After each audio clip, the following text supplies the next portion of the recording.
Hello, everybody, and welcome back to Book 3 of the Royal Rangers series, The Duel at Araluen. Today we're going to be getting into the epilogue, but first, before we start that, I just want to say thank you to all of you who have listened throughout this book as I've read. I know I've enjoyed reading it, and I hope you all have enjoyed listening. So with that being said, let's go ahead and get into it. Maddie unpacked the last of her traveling clothes and stowed them away in the small hanging space in her bedroom. She looked around the cozy little cottage and smiled. It was nice to be home, she thought. Castle Araluen was beautiful and imposing, but the cabin in the trees that she shared with Will held a special place in her heart.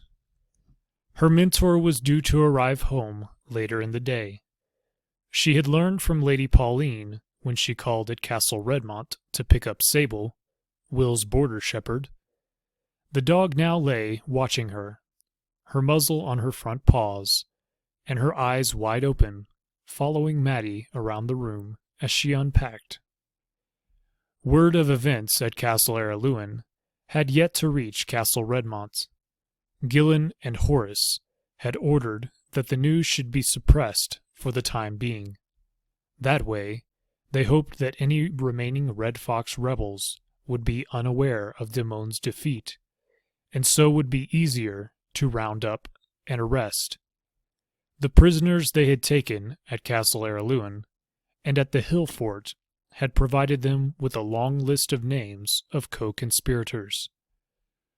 Of course, Gillen had written a detailed report for Halt and Will and the rest of the Ranger Corps. These documents were being distributed throughout the kingdom now by fast courier.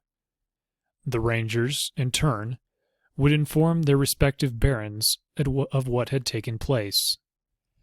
Maddie herself had brought copies for Will and Halt. Halt's she had left at Castle Redmont. Will's lay on the battered pine table in the main room of the cabin. She saw Sable's head rise from her paws and turn quickly toward the door. A few minutes later, Maddie heard the soft clopping of hoofs coming down the dirt trail from the castle. She shook her head at the dog. "How do you always know?" she said, marveling at the animal's acute hearing. Or maybe it was Sable's sense of smell that told her that her master was returning. She followed the black and white dog as Sable rose and padded out of the bedroom toward the front door of the cabin. Sable was too well trained to bark at Will's approach, but her heavy tail began to fan back and forth as she moved out onto the small veranda, eyes glued on the trail where it exited from the trees.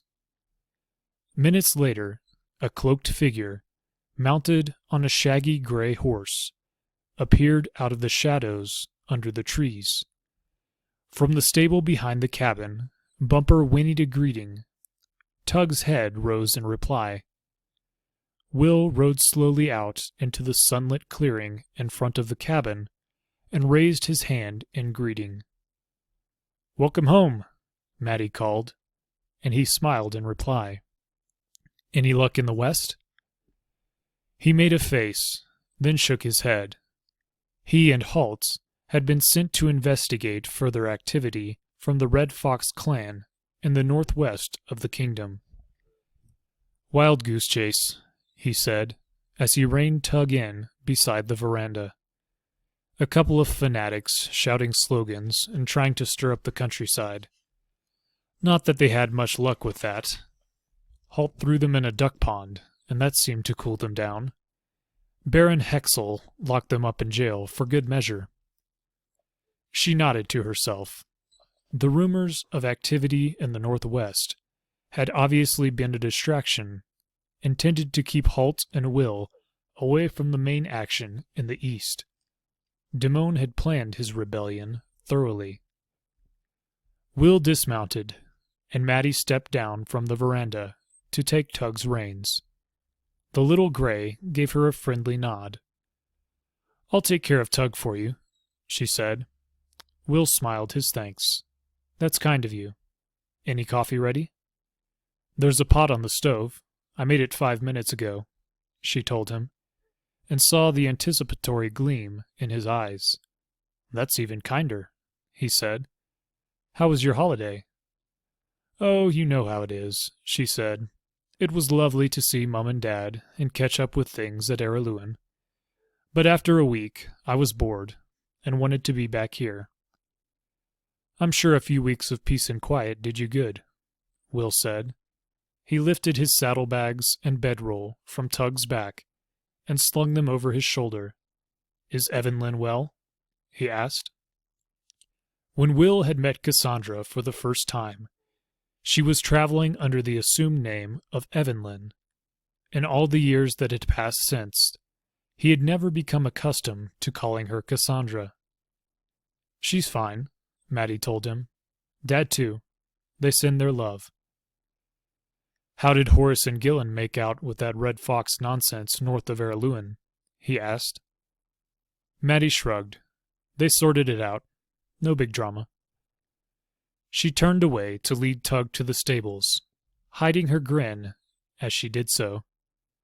After a few paces, she casually called back over her shoulder.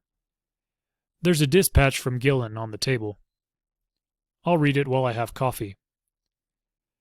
Tug followed her to the stable, where she unsaddled him, brushed him down, and rubbed him with an old horse blanket. Then she put him in his stall next to Bumper. The two horses nuzzled each other over the rail that divided their stalls.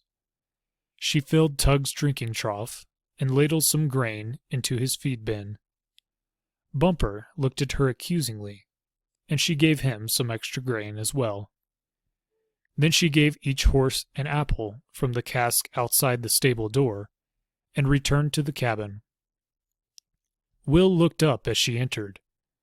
He was sitting sprawled in his chair, the dispatch open in one hand and his coffee cup in the other. He raised an eyebrow at her and brandished the report. Bored after a week? No big drama? She shrugged diffidently. Well, I didn't want to make too big a thing out of it all, she said, not meeting his eyes. He looked back at the dispatch again. Gillen says you did very well, he said. Very well indeed. Really? She asked, unable to hide her pleasure. What does he say, exactly? She was young enough to like the idea of someone praising her, particularly when that someone was the commandant of the Ranger Corps.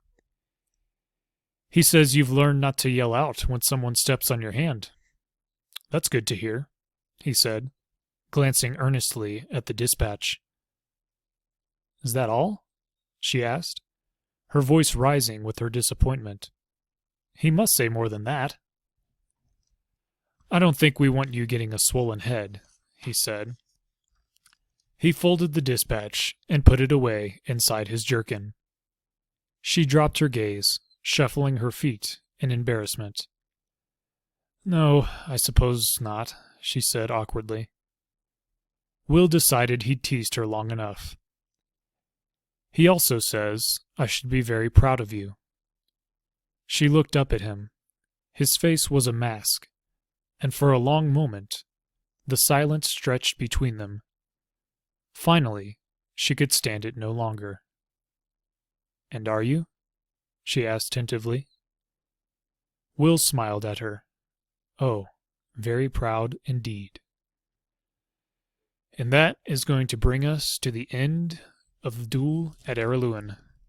Once again, thank you to all of you who joined me and listened throughout the course of this book. I hope you enjoyed it and as much as I did reading it. And now I will see you next time in Book 4 of The Ranger's Apprentice, the Royal Ranger series, The Missing Prince. God bless, and have a good one.